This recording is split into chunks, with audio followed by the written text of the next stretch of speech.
Hello everybody and welcome back to my channel. My name is Selena and I am your holistic guide and GAPS guru. I love to talk about all things food, natural living, non-toxic living, emotions, and really just creating a healthy home and lifestyle. And so today I'm going to be talking about the full GAPS diet. If you've been on my channel at all, you've seen that I've let out an introduction video on what the introduction diet is on GAPS and how to do it, why we do it, and this video is going to really be concentrated on the full GAPS diet. So let's get into it. Okay, so if you've seen other videos on my channel, you'll know that generally I recommend where people start is the full GAPS diet. If you are new to the idea of healing yourself, or if you're stressed about the idea of healing yourself, or if you just tend towards constipation, full GAPS would actually be the place where I would recommend starting. So again, I'm not going to go into all the details of what foods are allowed and what foods aren't. You can do a quick Google search to find out the allowed food list on GAPS. I will say that this phase of the diet is much easier for most people because aside from the fact that you're still needing to be cooking from scratch, sourcing your food from local, organic,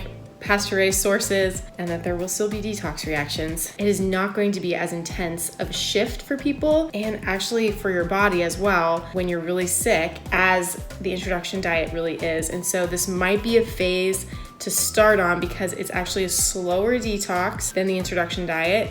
And if you have a high toxic load, you might actually need that for a time before diving into the introduction diet. So what is the full GAPS diet and why should you go on it? What are the benefits here? Full GAPS is, like I said in my intro video, is actually used to be the entirety of the GAPS nutritional protocol. This is because it used to work quite well to heal people. But as people have gotten a lot more sick with all these complex chronic illnesses, the introduction diet was actually created to give people that more concentrated healing. Since the foods on the introduction protocol are a lot easier to digest for the quickest healing and has you just eat those foods for a while before you're even introducing some of these more complex foods. So full GAPS is not a lesser diet. It's just for people who have healed enough to be able to tolerate more foods, which is a good thing. That's what we're going for in GAPS. And if they feel like they need an easier transition into getting the deeper kind of healing that the introduction diet does, it still works. It still is healing. It might take a little bit longer, but if you're considering dabbling in full GAPS, it's just still a big transition. It's not as extreme as the GAPS introduction diet, but if you're looking for a healthier way to live, transitioning even just some of your diet towards more of a full GAPS diet can make a huge difference. I'm currently on the full GAPS diet and I've been on this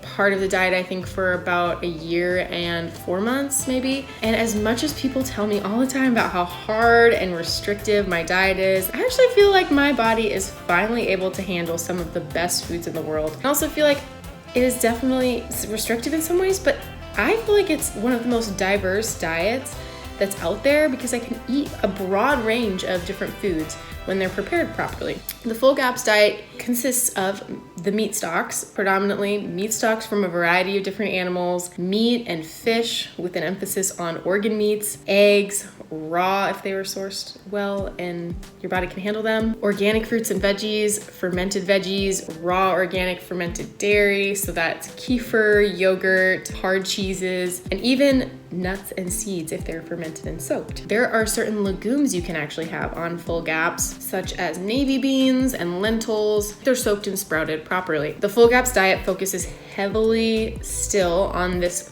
food preparation. So as you're preparing the foods, you're thinking, how can these be the most biocompatible with my body? How can they be the easiest to be assimilated, easy to get nutrients from, easy to digest? Again, the GAPS nutritional protocol was meant to be concentrated time of allowing your body the space and the time to heal so that your gut could be a source of nourishment to your body. There's a heavy focus in this part of the diet still on the detox support, which I will go into in another video. But for now, I will just say that although this might seem like an average diet, if you're doing it properly, it's also so nourishing that sometimes your body doesn't know what to do with all it's getting, and it's really important to support your body the best that you can as you're going through that. Common misconception I see when people go into the full GAPS diet, especially when they go straight into full GAP without any intro, because the intro really helps you build from the bottom up of the most significant foods in your diet, proportionally speaking. I see a lot of people treat the full GAPS allowed list as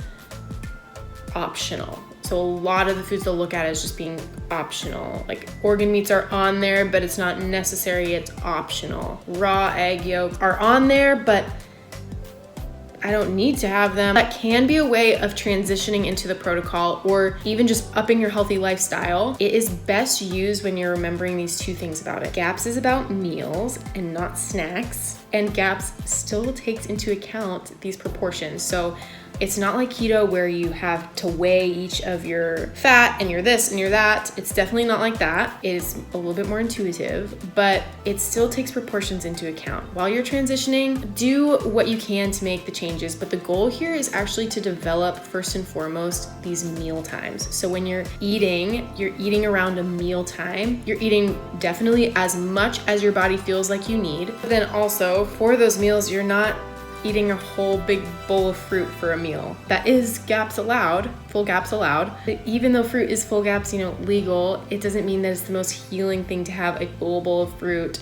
or a meal. Proportion still matters. If you spend all of your time trying to recreate the standard American diet by making pizzas with GAPS legal ingredients or baked goods with GAPS legal ingredients, you're kind of missing the point. It's not bad per se, and it's not gonna hurt you maybe, but this whole idea is that we're going for the more nutrient-dense foods because the nutrient-dense foods are what's gonna actually heal us. Our culture thinks desserts are an everyday, sometimes every meal kind of thing, and it's just isn't the healthiest mentality, especially when it comes to GAPS. Now, there's a lot of things that I eat regularly that have grown to feel like I am just eating dessert all day long because it's so nourishing, so filling, and so tasty to me now, but that isn't my goal. Some people think, oh, well, because it's a GAPS allowed food, it doesn't mean I have to eat it. It's just that it's there as an option. And yes, that's true, and you definitely don't have to. If it feels like too much and feels like overwhelming and you can't really make that transition, I think taking the steps you can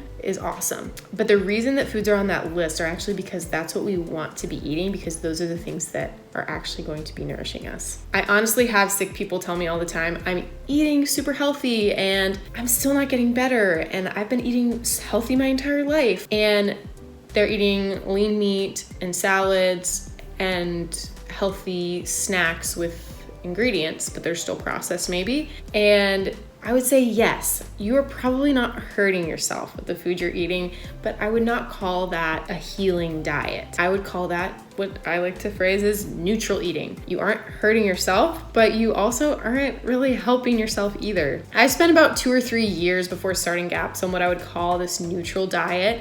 And for some people, they're so sick that even this could make them feel worse. I was on Whole30-ish, lean meats, organic fruits and vegetables, that kind of thing. But I like to tell people that stopping the bleeding is one thing, but actually healing the wound is a totally different story. And a lot of people wonder why they felt like they plateaued in their healing when they eat so good. But I'm asking the question, first of all, what does your detox support look like? Because that really matters. But I'm really asking, what are the foods that you're eating and are they actually nourishing you? I truly believe that real food prepared properly is some of the most healing things for your body. It's like medicine. Sometimes people go on diets like Whole30 and they feel better because they stopped things from getting worse, and they think, oh my gosh, Whole30 is just the way I'm gonna live forever. But they don't usually progress. And if you're intolerant to dairy and you don't heal your gut, you might be intolerant to dairy for the rest of your life. And that's really not what we're going for here. We want to actually grow to tolerate the foods. And that's the heart of the GAPS diet, is that you're on this protocol, you're learning the ways of eating and preparing foods in ways that our ancestors prepared foods, so that you can carry those traditions and those habits on with a broader range of foods with a healed and sealed gut. I will link my healing story below in case you're interested in hearing more about my healing story and where I came from with all the diets I've tried. But for now, thanks so much for watching. Be sure to like this video and subscribe. I make a new video like this one every single week, and it's my passion to walk alongside people as they heal and grow. It inspires me and hopefully brings encouragement to you. I will see you in my next video.